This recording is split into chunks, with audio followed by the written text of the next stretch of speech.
Hello guys, आज हम jujutsu Kaisen के सीजन 2 के एपिसोड 6 को एक्सप्लेन करने वाले हैं। लास्ट एपिसोड में हिडन इन्वेंटरी आर्क खत्म हो गया था और अब स्टोरी प्रेजेंट में आ चुकी है, जहां हम यूजी, मेगुमी और नोबारा को एक साथ देखते हैं। और यूजी बोलता है हमें मूवी देखने जाना चाहिए। नोबारा बोलती है मैं तो शॉपिंग करने जा रही हूँ। और मेगुमी कहता है मैं थका हुआ हूँ, मैं तो सोने के लिए घर जा रहा हूँ। और मेगुमी के वहाँ से जाने के बाद यूजी नोबारा से कहता है तुम मूवी देखने चलोगी। नोबारा पूछती है कौन सी मूवी। यूजी बताता है ह्यूमन अर्थवॉर्म 4। नोबारा बोलती है 4 कौन देखेगा जब मैंने 1, 2 और 3 ही नहीं देखी। यूजी कहता है तुम 4 से भी देखना स्टार्ट कर सकती हो। और वो नोबारा को मूवी का ट्रेलर दिखाता है, जिसमें हम एक पागल साइंटिस्ट को देखते हैं जो कि ह्यूमन पे एक्सपेरिमेंट करके उन्हें अर्थवॉर्म में बदल देता है। वैसे अर्थवॉर्म केचुए होते हैं और एक इंसान जिसको अर्थवॉर्म में बदला गया था वो साइंटिस्ट के कैच से भाग निकलता है और वो वहाँ पहुँचता है जहाँ पे कुछ स्टूडेंट्स घूमने के लिए आए हुए थे। और वो इंसानी केचुआ इस लड़की से मिलता है और उन्हें एक दूसरे से प्यार हो जाता है। फिर दूसरे स्टूडेंट्स को इसके बारे में पता चलता है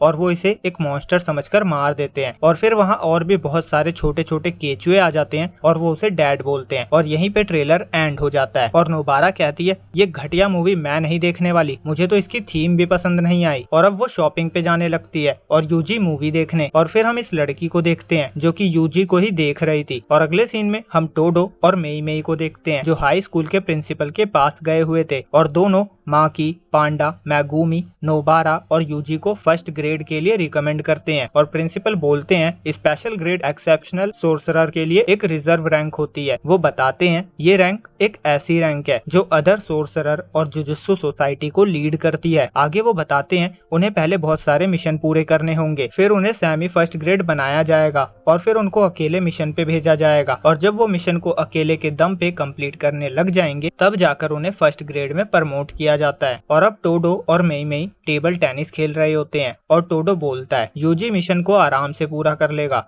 क्योंकि शुकुना उसके साथ है और वो तो और ज्यादा डेंजरस मिशन पे जाना चाहता है जिसपे उसकी फिंगर मिलने की पॉसिबिलिटी और बढ़ जाए। और इस मिशन में जो उसका साथ देगा वो मैं होऊंगा। पर मेई मेई कहती है नहीं, ये नहीं होगा क्योंकि जो लोग सोर्सरर को रिकमेंड करते हैं वो उनके साथ मिशन पे नहीं जा सकते। और क्योंकि हम दोनों ने यूजी को रिकमेंड किया है तो मतलब हम दोनों के अलावा किसी और को उसके साथ भेजा जाएगा। ये सुनकर टोडो उदास हो जाता है और इसीलिए वो गेम भी हार जाता है। और अब हम नोबारा को देखते हैं और ये लड़की उसका पीछा कर रही होती है। इसका नाम ओजावा है। और अब ये नोबारा के पास जाकर बोलती है तुम यूजी के साथ थी ना। और अब दोनों एक रेस्टोरेंट में जाते हैं और ओजावा नोबारा को अपनी स्कूल की एक फोटो दिखाती है जिसमें वो थोड़ी छोटी और मोटी थी। और वो बताती है ये 6 महीने पहले की फोटो है। नोबारा शॉक हो जाती है, वो सोचती है ये इतनी मोटी थी और 6 महीने में ऐसी हो गई। और नोबारा पूछती है तुम्हें हुआ क्या। ओजावा कहती है जब से मैं 15 सेंटीमीटर बड़ी हो गई हूँ और ये शायद मेरे टोक्यो में आने की वजह से हुआ है। और फिर नोबारा यूजी के साथ उसकी एक फोटो देखती है जिसपे ओजावा कहती है हाँ मैंने हिम्मत करके उससे एक फोटो के लिए पूछा था, मैं तो नंबर भी लेना चाहती थी पर यूजी पहले ही डिसाइड कर चुका था कि उसे टोक्यो जाना है। और अब वो बताती है कि उसे यूजी अच्छा लगता है और वो पूछती है क्या तुम भी उसे लाइक करती हो, जिसपे नोबारा पूरी तरह से मना कर देती है और मेगुमी को वहाँ बुलाती है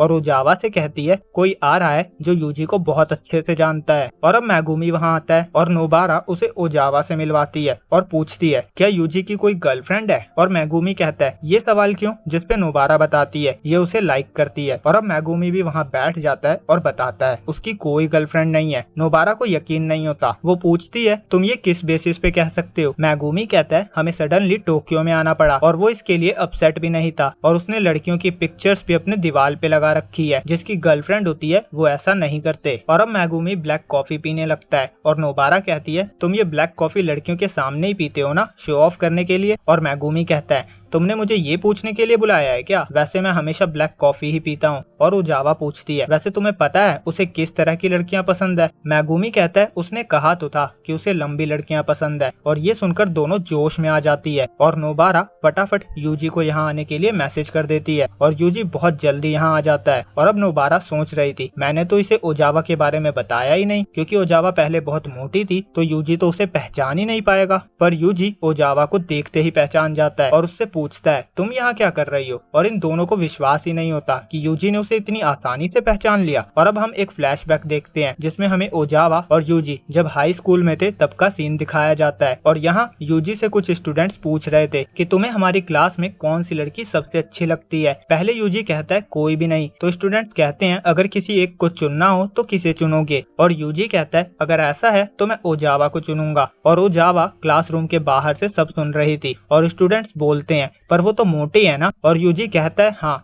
पर उसके खाने का तरीका और हैंडराइटिंग बहुत अच्छी है। और अब सब घर जा रहे होते हैं और ओजावा कहती है यूजी को मेरी वो क्वालिटीज पसंद है जिसके बारे में मुझे भी नहीं पता। वो कहती है मैं यूजी के अलावा सभी लड़कों से हेट करती हूँ। और अब वो सोचती है मैं पतली और लंबी हो गई हूँ तो शायद यूजी मुझे पसंद करने लगेगा। और अब यूजी ओजावा को अलविदा करता है और मेगुमी नोबारा से बोल रहा था उन्हें कम से कम नंबर तो शेयर करना ही चाहिए था, जिसपे नोबारा कहती है कोई बात नहीं, मेरे पास उसका नंबर है। और आगे वो कहती है अब मैं भी अपनी फीलिंग्स को समझ गई हूँ। वो कहती है कि अगर यूजी मेरे किसी को बॉयफ्रेंड बनाने से पहले किसी को अपनी गर्लफ्रेंड बना लेगा तो मैं इस बात से बहुत परेशान होंगी। और अब यूजी भी उन्हें ज्वाइन करता है और नोबारा कहती है मेरे पीछे चलो। और यूजी पूछता है तुम दोनों किस बारे में बात कर रहे थे, और नोबारा अपने सारे शॉपिंग के थैले यूजी को दे देती है और कहती है तुम चाहते हो एक लड़की इन सबको कैरी करे। और यूजी कहता है मूवी स्टार्ट होने वाली है जल्दी चलो। और नोबारा कहती है मुझे अपने साथ मत ले जाओ, मैं उस वॉर्म मैन की मूवी को नहीं देखने वाली। और अब हम उताहिमे को देखते हैं जो गोजो की बात याद कर रही थी। गोजो ने उसे कहा था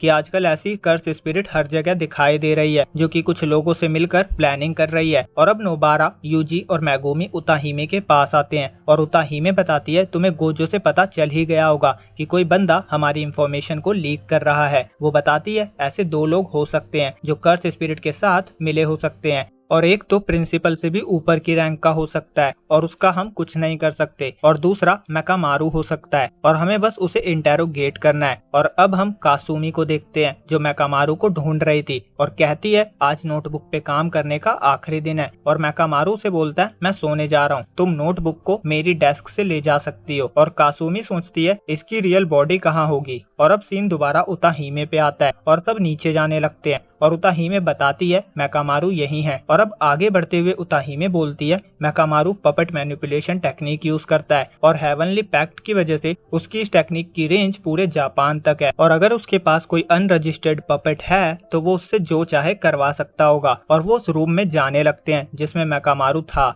पर जब वो अंदर जाते हैं तो उन्हें वहाँ कोई नहीं मिलता। और अब सब श्योर हो जाते हैं कि धोखेबाज मेकामारू ही है। और अब हम देखते हैं कि मेकामारू जहाँ था वहाँ गेटो और माहिटो आते हैं और मेकामारू बोलता है तुम लेट हो, मुझे तो लगा था तुम मेरे बारे में भूल ही गए होगे। माहिटो कहता है हम इतना बड़ा ब्लेंडर नहीं कर सकते। वो कहता है तुम नेचर के डरावने पैक्ट के बारे में जानते हो है ना। और वो गेटो से कहता है ये तो हमारा दुश्मन है ना, तो इसे मार देते हैं। गेटो कहता है हम अभी ये नहीं कर सकते, ये हमारे साथ कोऑपरेट करने के लिए मान गया है, ये हमें इंफॉर्मेशन प्रोवाइड करेगा, इसके बदले तुम्हें ट्रांसफिगरेशन टेक्निक से इसे हील करना होगा, हमारे बीच यही सौदा हुआ था, तुम भूल गए क्या। और आगे वो कहता है इसके बाद हम इसे मार सकते हैं। और मेकामारू कहता है तुम टोक्यो स्कूल के लोगों को कुछ नहीं करोगे। और आगे वो उसे अपने आप को हील करने को बोलता है, पर माहिटो बोलता है शायद मुझसे ज्यादा एनर्जी यूज हो जाए तो तुम एक कैटरपिलर में बदल जाओगे। और गेटो कहता है अगर तुमने ऐसा किया तो हमें इसकी पेनल्टी चुकानी पड़ेगी, क्योंकि जो भी एग्रीमेंट तोड़ता है उसे अपनी पावर भी गंवानी पड़ती है। और अब माहिटो मेकामारू की बॉडी को हील कर देता है और अब उनका एग्रीमेंट पूरा हो चुका था तो अब वो उसे मार सकते थे। और गेटो से बोलता है क्या तुम्हें मेरी मदद चाहिए। माहिटो कहता है नहीं। और अब मेकामारू अपने पपेट्स को माहिटो पे अटैक करने के लिए भेजता है, पर माहिटो आसानी से सबके टुकड़े कर देता है और देखता है कि मेकामारू यहाँ नहीं है। उसे लगता है वो भाग गया और तभी माहिटो पे जमीन के नीचे से हमला होता है और वो उड़ जाता है, पर माहिटो बड़े आराम से जमीन पे लैंड होता है। पर तभी जमीन के अंदर से बहुत बड़ा रोबोट निकलता है और मेकामारू उसके अंदर होता है। माहिटो सोचता है ये मुझे अपनी बॉडी से दूर रखना चाहता है और अब मेकामारू बोलता है तो गेटो ने सील लगा दिया है, सिर्फ मुझे ट्रैक करने के लिए नहीं बल्कि ये मेरे कनेक्शन को भी कट कर रहा है। वो सोचता है अगर गोजो यहाँ होता